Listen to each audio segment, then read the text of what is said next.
Já parou para pensar? Se alguém causasse uma morte, sem querer, por puro acidente. Hoje, a gente tem todo um sistema legal para lidar com isso. Mas e nos tempos antigos? Vamos dar uma olhada numa solução fascinante daquela época que tentava encontrar um equilíbrio muito particular entre justiça e misericórdia. A questão é exatamente essa. No mundo sem a polícia que conhecemos, sem os tribunais modernos, o que impediria que uma morte acidental virasse um ciclo de vingança sem fim, uma verdadeira guerra entre famílias?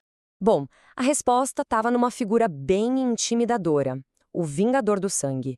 Pela lei da época, o parente mais próximo da vítima tinha não só o direito, mas o dever de buscar uma retribuição. E isso significava que quem causou o acidente, mesmo sem querer, corria um perigo de morte imediato. A intenção, naquele primeiro momento, não importava.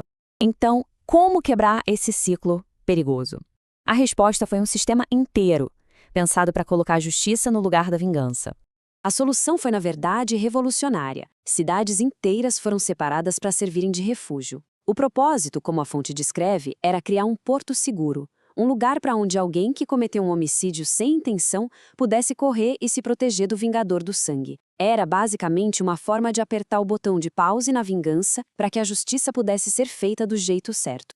E aqui está o ponto-chave de todo o sistema. A lei fazia uma distinção que era fundamental.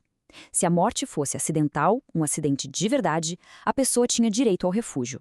Agora, se fosse algo premeditado, um assassinato, essa proteção não valia.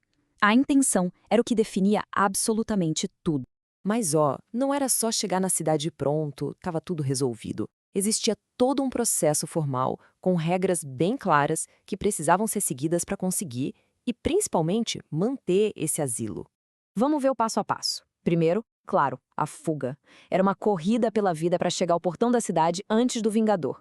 Chegando lá, passo 2, apresentar o caso aos anciãos, os líderes da cidade, e explicar tintim por tintim o que aconteceu. Se a história parecesse verdadeira, vinha o passo 3, asilo temporário. A pessoa recebia um lugar para ficar, segura. Depois o quarto e decisivo passo, o julgamento perante toda a comunidade para ter certeza de que não houve intenção. Se fosse considerado inocente de assassinato, vinha o quinto passo. A pessoa tinha que morar naquela cidade até a morte do sumo sacerdote da época. E só aí, depois de tudo isso, vinha o sexto e último passo, a liberdade total para finalmente voltar para casa. Agora, a localização dessas cidades não foi nem um pouco aleatória. Pelo contrário, a geografia foi uma parte essencial de toda essa estratégia de misericórdia. Ao todo, foram designadas 6 cidades com esse propósito tão específico. E como a gente pode ver aqui, a distribuição delas era muito estratégica. Eram 3 cidades a oeste do Rio Jordão e 3 a leste.